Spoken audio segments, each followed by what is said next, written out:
ಎಲ್ರಿಗೂ ನಮಸ್ತೆ. ನಾನು ನಿಮ್ಮ doctor Geeta, family physician. Welcome to our doctor Geeta Kannadati YouTube channel. ಚಳಿಗಾಲ ಬಂತು, ಎಲ್ರಿಗೂ ಆರಾಮ್ ತಪ್ಪಿದೆ. ಸಣ್ಣವರಿಂದ ಹಿಡಿದು ದೊಡ್ಡವ್ರ ತನಕ ಆಗಲಿ ಆರಾಮ್ ತಪ್ಪಿದೆ.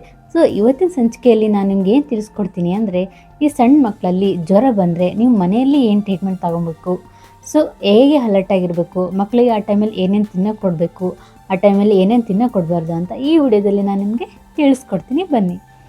ಹಾಗಿದ್ರೆ ನಮ್ಮ ಈ ಚಾನಲ್ಗೆ ಯಾರು ಇನ್ನೂ ಸಬ್ಸ್ಕ್ರೈಬ್ ಆಗಿಲ್ವೋ ಪಟ್ ಅಂತ ಸಬ್ಸ್ಕ್ರೈಬ್ ಆಗಿ, ಪಕ್ಕದಲ್ಲಿರೋ ಬೆಲ್ ಐಕನ್ನ ಪ್ರೆಸ್ ಮಾಡೋದನ್ನು ಮರಿಬೇಡಿ. ನಮ್ಮ ಎಲ್ಲ ಮುಂಬರುವ ನೋಟಿಫಿಕೇಷನ್ಸ್ ನಿಮಗೆ ಅಪ್ಡೇಟ್ ಆಗ್ತಾ ಇರುತ್ತೆ. ಮಕ್ಕಳಿಗೆ ಜ್ವರ ಬಂದಾಗ ಏನೇನು ಮಾಡಬೇಕು, ಏನೇನಿಲ್ಲ, ಯಾವ ಟೈಪ್ ನೀವು ಕೇರ್ ಮಾಡಬೇಕು ಅಂತ ನಾನು ಈ ವಿಡಿಯೋದಲ್ಲಿ ನಿಮಗೆ ತಿಳಿಸ್ಕೊಡ್ತೀನಿ. ಸೊ ಈ ವಿಡಿಯೋನ ಸ್ಕಿಪ್ ಮಾಡೋಕ್ಕೆ ಹೋಗ್ಬಿಡಿ. ಮಕ್ಕಳಿಗೆ ಈ ಜ್ವರ ಬಂದಾಗ ಸೊ ನೀವು ಥರ್ಮೋಮೀಟರಿಂದ ಚೆಕ್ ಮಾಡಬೇಕು. ಆ ಥರ್ಮೋಮೀಟರಲ್ಲಿ 99.4 ಡಿಗ್ರಿ ಫ್ಯಾರನೈಟ್ ಇತ್ತು ಅಂತಂದರೆ ಅದು ಜ್ವರ ಅಂತ ಕನ್ಸಿಡರ್ ಮಾಡ್ಬೋದು. ಸೊ ಹಾಗಾಗಿ ನೀವು ಒಂದು ಥರ್ಮೋಮೀಟರ್ನ ಮನೇಲಿ ತೆಗೆದುಕೊಂಡು ಇಟ್ಕೊಬೇಕಾಗುತ್ತೆ. ಮಕ್ಕಳಿಗೆ ಫೀವರ್ ಬಂದಾಗ ಅವಾಗವಾಗ ಚೆಕ್ ಮಾಡ್ಬೋದು, ಅಂದರೆ ನೀನು ಆ ಟೈಮಲ್ಲಿ ಅಲರ್ಟ್ ಆಗ್ಬೋದು.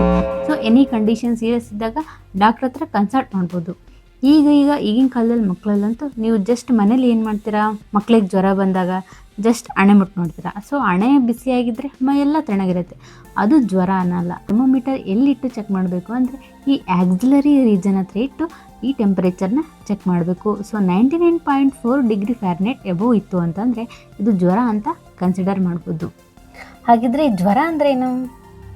ಈ ಜ್ವರ ಅಂದರೆ ನಾರ್ಮಲ್ ಆಗಿ ಸೊ ನಮ್ಮ ಬಾಡಿ ರೆಸ್ಪಾನ್ಸ್ ಅಂದರೆ ವ್ಯವಸ್ಥಿತವಾಗಿ ಈ ನೋಸ್ ಇನ್ಫೆಕ್ಷನ್ ಆದಾಗ, ಥ್ರೋಟ್ ಇನ್ಫೆಕ್ಷನ್ ಆದಾಗ, ಅಥವಾ ಯುರಿನರಿ ಟ್ರ್ಯಾಕ್ ಇನ್ಫೆಕ್ಷನ್ ಆದಾಗ, ಸೊ ಮೂತ್ರನಾಳಗಳಲ್ಲಿ ಈ ಸೋಂಕು ತಗುಲಿದಾಗ ನಮ್ಮ ಬಾಡಿ ಯಾವಾಗ ಪ್ರತಿಕ್ರಿಯೆ ಕೊಡುತ್ತೋ ಸೊ ಅದಕ್ಕೆ ನಾವು ಜ್ವರ ಅಂತೀವಿ. ಸೊ ಇದು ಎಷ್ಟು ಟೆಂಪರೇಚರ್ ಇರಬೇಕು? 99.4 ಡಿಗ್ರಿ ಫ್ಯಾರನೈಟ್ ಇರುತ್ತೆ. ಈ ಜ್ವರ ಬಂದಾಗ ದೇಹದ ತಾಪಮಾನ ಹೆಚ್ಚಾಗಿರುತ್ತೆ. ಸೊ ಡೈಜೆಸ್ಟಿಫೈಯರ್ ಕಡಿಮೆ ಆಗಿರುತ್ತೆ. ಸೊ ಹಾಗಾಗಿ ಮಂದಾಗ್ನೆ ಆಗಿರುತ್ತೆ. ಮಕ್ಕಳಲ್ಲಿ ಆಗಿರ್ಬೋದು, ದೊಡ್ಡವರಲ್ಲಿ ಆಗಿರ್ಬೋದು. ನಿಮಗೆ ಆಗಲಿ ಜ್ವರ ಬಂದಾಗ ಬಾಯೆಲ್ಲ ಕಹಿ ಅನಿಸುತ್ತೆ, ಊಟ ಹೋಗಲ್ಲ. ಬಟ್ ಅದೇ ರೀತಿಯೇ ಮಕ್ಕಳಲ್ಲೂ ಆ ರೀತಿಯೇ ಆಗ್ತಿರುತ್ತೆ. ಸೊ ಅವರಿಗೆ ಊಟ ಹೋಗಲ್ಲ. ನೀವು ಫೋರ್ಸ್ ಮಾಡಿ ಊಟ ತಿನ್ಸೋಕ್ಕೆ ಹೋಗಬೇಡಿ ಅವರಿಗೆ. ಲೈಕ್ ಯಾವ ಥರ ಊಟ ಕೊಡಬೇಕು ಅಂದರೆ ಹೈಡ್ರೇಟ್ ಆಗಿರಬೇಕು, ಅಂದರೆ ಲಿಕ್ವಿಡ್ ಫುಡ್ಸ್ ಕೊಡಬೇಕು. ಈ ಎಳನೀರು ಆಗಿರ್ಬೋದು, ಈ ಸೂಪ್ ಆಗಿರ್ಬೋದು, ಈ ಗಂಜಿ ಆಗಿರ್ಬೋದು, ಬಿಸಿ ಬಿಸಿ ಅನ್ನ ಆಗಿರ್ಬೋದು. ಸೊ ನೀವು ಆ ಟೈಪಲ್ಲಿ ಬಾಡಿನ ಹೈಡ್ರೇಟ್ ಮಾಡ್ತಾ ಹೋಗಬೇಕು. ಜ್ವರ ಬಂದಾಗ ನಮ್ಮ ಬಾಡಿ ಆಗಿರಲಿ ಅಥವಾ ಚಿಕ್ಕ ಮಕ್ಕಳ ಬಾಡಿ ಆಗಿರಲಿ ಸೊ ಡಿಹೈಡ್ರೇಟಲ್ಲಿರುತ್ತೆ, ಅಂದರೆ ನೀರಿನಂಶ ಕಡಿಮೆ ಆಗಿರುತ್ತೆ. ಸೊ ನೀವು ಅದನ್ನ ಹೈಡ್ರೇಟ್ ಮಾಡಬೇಕು. ಸೊ ಸ್ವಲ್ಪ ನೀರು ಕುಡಿಸೋದಾಗಿರಲಿ, ಆ ರೀತಿ. ಮಕ್ಕಳು ಹಾಲು ಕುಡಿಯೋದಿಲ್ಲ ಆ ಟೈಮಲ್ಲಿ, ಮತ್ತು ಫುಲ್ ಇರಿಟೇಬಲ್ ಮಾಡ್ತಿರ್ತಾರೆ, ತುಂಬ ಸುಸ್ತಾಗಿರ್ತಾರೆ. ಸೊ ಅವ್ರಿಗೆ ತುಂಬ ಸಿಟ್ಟು ಬರ್ತಾ ಇರುತ್ತೆ, ಬಾಡಿಯಲ್ಲಿ ಹೆವಿ ಪೇನ್ ಆಗ್ತಿರುತ್ತೆ. ನಮಗೆ ಈ ಫೀವರ್ ಬಂದಾಗ ತಡ್ಕೊಳಕ್ಕಾಗಲ್ಲ, ಇನ್ನು baby ತಡ್ಕೊಳಕ್ಕಾಗುತ್ತಾ?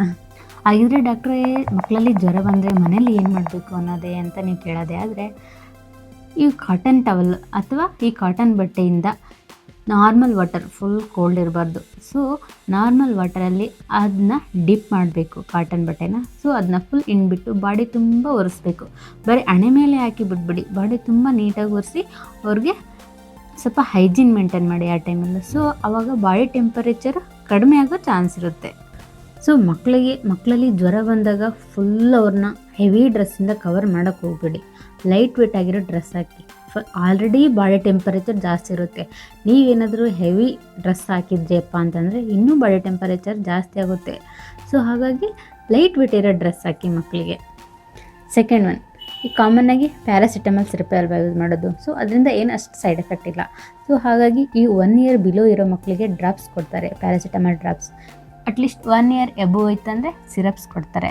In case 12 years above ಐತೆ ಅಥವಾ 6 ಇಯರ್ಸ್ ಎಬೋವ್ ಐತೆ ಅಂದರೆ ಟ್ಯಾಬ್ಲೆಟ್ನ ಪ್ರಿಫರ್ ಮಾಡ್ಬೋದು. ಬಟ್ ಇದು ನಿಮಗೆ ಡೋಸ್ ಗೊತ್ತಿರಬೇಕು. ಇನ್ ಕೇಸ್ ಮಕ್ಕಳಿಗೂ ಸಿರಪ್ ತೊಗೊಳಕ್ಕಾಗಲ್ಲ, ಈ ಟ್ಯಾಬ್ಲೆಟ್ಸು ತೊಗೊಳಕ್ಕಾಗಲ್ಲ ಅಂದಾಗ ಈಗ ಸಪೋಸಿಟರ್ಸ್ ಅಂತ ಬಂದಿದ್ದಾವೆ. ಸೊ ಅದನ್ನು ಮೋಷನ್ ಬರೋ ಜಾಗದಲ್ಲಾದರೆ ಇಡ್ಬೋದು. ಪ್ಯಾರಾಸಿಟಮಲ್ ಡೋಸು 15 mg/kg ಕೊಡಬೇಕಾಗುತ್ತೆ. ನಿಮಗೆ ಡೋಸ್ ಕರೆಕ್ಟಾಗಿ ಗೊತ್ತಿದ್ರೆ ಕೊಡಿ, ಇಲ್ಲಾಂದರೆ ನಿಮ್ಮ ಹತ್ತಿರದ ಡಾಕ್ಟರ್ನ ಕನ್ಸಲ್ಟ್ ಮಾಡಿಬಿಟ್ಟೆ ಈ ಪ್ಯಾರಾಸಿಟಮಲ್ನ ಡೋಸಸ್, ಡ್ರಾಪ್ಸ್ ಆಗಿರ್ಬೋದು, ಸಿರಪ್ ಆಗಿರ್ಬೋದು, ಟ್ಯಾಬ್ಲೆಟ್ ಆಗಿರ್ಬೋದು, ಡೋಸ್ ಗೊತ್ತಿಲ್ಲದಲ್ಲೇ ಕೊಡೋಕೆ ಹೋಗ್ಬಿಡಿ ಮಕ್ಕಳಿಗೆ. ಮತ್ತು ಅದರಲ್ಲಿ ಎಕ್ಸ್ಪೈರಿ ಡೇಟು ನೋಡಬೇಕು. ಏನೋ ಮನೇಲಿದೆ ಸರಿ ಆ ಡಾಕ್ಟ್ರು ಬರ್ಕೊಟ್ಟಿದ್ರು ಅದೇ ಕೊಟ್ಟರೆ ಕಡಿಮೆ ಆಗುತ್ತೆ, ಅದೇ ಎಕ್ಸ್ಪೈರಿ ಡೇಟ್ ಆಗಿದ್ರೆ ಏನು ಮಾಡ್ತೀರಾ? ಸೊ ಹಾಗಾಗಿ ಫಸ್ಟ್ ಈ ಎಕ್ಸ್ಪೈರಿ ಡೇಟ್ ಎಲ್ಲ ನೋಡಿಬಿಟ್ಟು ಸೊ ಹಾಗಾಗಿ ನಿಮ್ಗೆ ಡೋಸ್ ಗೊತ್ತಿಲ್ಲ ಅಂತಂದರೆ ನಿಮ್ಮ ಹತ್ತಿರದ ಡಾಕ್ಟ್ರ್ ಹತ್ರ ಕನ್ಸಲ್ಟ್ ಮಾಡೋದನ್ನು ಮರೆಯೋಕ್ಕೆ ಹೋಗ್ಬೇಡಿ. ಸಿರಪ್ ಹಾಕಿದ್ರಿ, ಎಲ್ಲ ಮಾಡಿದ್ರಿ, ಇನ್ನೂ ಫೀವರ್ ಕಡಿಮೆ ಆಗ್ತಿಲ್ಲ ಅಂತ ಅನ್ನೋದೇ ಆದರೆ ಫಸ್ಟ್ ನಿಮ್ಮ ಡಾಕ್ಟ್ರ್ ಹತ್ರ ಹೋಗಿ ಕನ್ಸಲ್ಟ್ ಮಾಡಿ. ಇನ್ ಕೇಸ್ ನೀವು ಎಲ್ಲ ಪ್ಯಾರಾಸಿಟಮಾಲ್ ಡ್ರಾಪ್ಸ್ ಹಾಕಿದ್ರು, ಒಂದಿನ ಬಿಟ್ಟು ಒಂದಿನ ಜ್ವರ ಬಂದರೂ ನಿಮ್ಮ ಡಾಕ್ಟ್ರ್ ಹತ್ರ ಹೋಗಿ. ಈ ಜ್ವರ ಬಂದಾಗ ಮಕ್ಕಳಿಗೆ ಏನು ಕೊಡಬೇಕು, ಏನು ಕೊಡಬಾರ್ದು ಅಂತ ತಿಳಿಸ್ಕೊಡ್ತೀನಿ. ಸೊ ಫಸ್ಟ್ ಏನು ಕೊಡಬಾರ್ದು, ಈ ಕಾಮನ್ನಾಗಿ ಜ್ವರ ಬಂದಾಗ ಮಕ್ಕಳು ಊಟ ಮಾಡಲ್ಲ ಅಂದರೆ ಬಿಸಿ ಬಿಸಿ ಟೀ ಜೊತೆಗೆ ಬಿಸ್ಕೆಟ್ ಅಥವಾ ಬ್ರೆಡ್ ಎದ್ಬಿಡೋದು, ತಿನ್ನಿಸ್ಬಿಡೋದು. ಸೊ ಆ ತಪ್ಪನ್ನ ನೀವು ಮಾಡೋಕ್ಕೆ ಹೋಗ್ಬಿಡಿ. ಆಲ್ರೆಡಿ ಡೈಜೆಸ್ಟಿವ್ ಸಿಸ್ಟಮ್ ಮಂದಾಗ್ನಿಯಲ್ಲಿರುತ್ತೆ. ಸೊ ಮೈದಾ ಐಟಮ್ ಕೊಟ್ಟರೆ ಡೈಜೆಸ್ಟಿವ್ ಕೆಪಾಸಿಟಿ ತಡ್ಕೊಳಕ್ಕೆ ಆಗಲ್ಲ ಮಕ್ಕಳಿಗೆ. ಸೊ ಅದರಿಂದ ಅಸಿಡಿಟಿ ಆಗೋ ಚಾನ್ಸ್ ಇರುತ್ತೆ. ಮತ್ತು ಈಗೀಗ ಅಪ್ಡೇಟ್ ಆಗ್ತಿದೆ, ಈ ಮ್ಯಾಗಿ ಮಾಡ್ಕೊಡೋದಾಗಿರಲಿ, ಈ ಸ್ಪೈಸಿ ಫುಡ್ ಆಗಿರಲಿ ಮಕ್ಕಳಿಗೆ ಕೊಡೋಕ್ಕೆ ಹೋಗ್ಬಿಡಿ. ಆಲ್ರೆಡಿ ಅವರು ಜ್ವರದಿಂದ ಬಳಲ್ತಿರ್ತಾರೆ.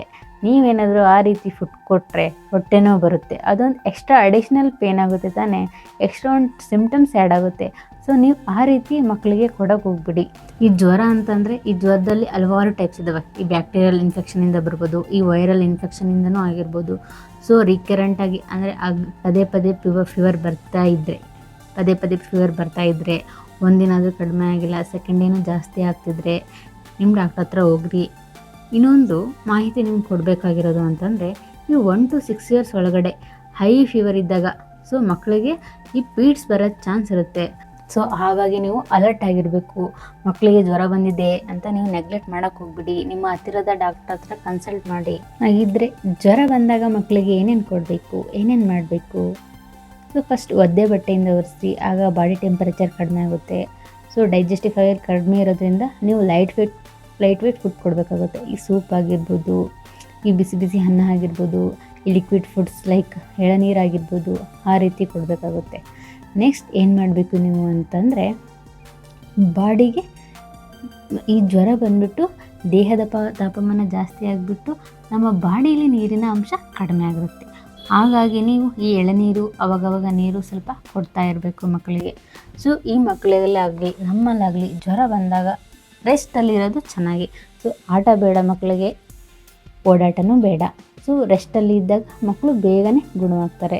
ನೀವು ಯಾವಾಗ ಡಾಕ್ಟ್ರ್ ಕನ್ಸಲ್ಟ್ ಮಾಡಬೇಕು?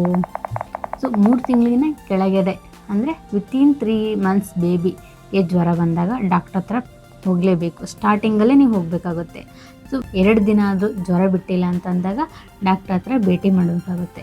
ಇನ್ ಕೇಸ್ ಜ್ವರ ಬಂದು ನೆಗಡಿ, ಸುಸ್ತು, ಬೇದಿ, ವಾಂತಿ ಆದರೆ ಆವಾಗ ನೀವು ಡಾಕ್ಟ್ರ್ ಹತ್ರ ಕನ್ಸಲ್ಟ್ ಮಾಡೋದನ್ನು ಮರೆಯೋಕ್ಕೆ ಹೋಗ್ಬಿಡಿ. ಹಾಗಿದ್ದರೆ ಈ ವಿಡಿಯೋ ಇಷ್ಟ ಆಗಿದ್ದಲ್ಲಿ ಎಲ್ರಿಗೂ ಶೇರ್ ಮಾಡಿ ಆ್ಯಂಡ್ ಲೈಕ್ ಮಾಡಿ. ಇನ್ನೂ ನಮ್ಮ ಚಾನಲ್ಗೆ ಯಾರು ಸಬ್ಸ್ಕ್ರೈಬ್ ಆಗಿಲ್ವೋ ಪಟ್ ಅಂತ ಸಬ್ಸ್ಕ್ರೈಬ್ ಆಗಿ, ಪಕ್ಕದಲ್ಲಿರೋ ಬೆಲ್ ಐಕನ್ನ ಪ್ರೆಸ್ ಮಾಡೋದನ್ನ ಮರೆಯೋಕ್ಕೆ ಹೋಗಬೇಡಿ. ಸೊ ನೆಕ್ಸ್ಟ್ ಮುಂಬರುವ ವಿಡಿಯೋಸ್ಗೆ ಎಲ್ಲ ನೋಟಿಫಿಕೇಷನ್ಸ್ ಅಪ್ಡೇಟ್ ಆಗ್ತಾ ಇರುತ್ತೆ. ನಿಮ್ಮ ಆರೋಗ್ಯದ ಬಗ್ಗೆ ಕಾಳಜಿ ಇರಲಿ. ಧನ್ಯವಾದಗಳು.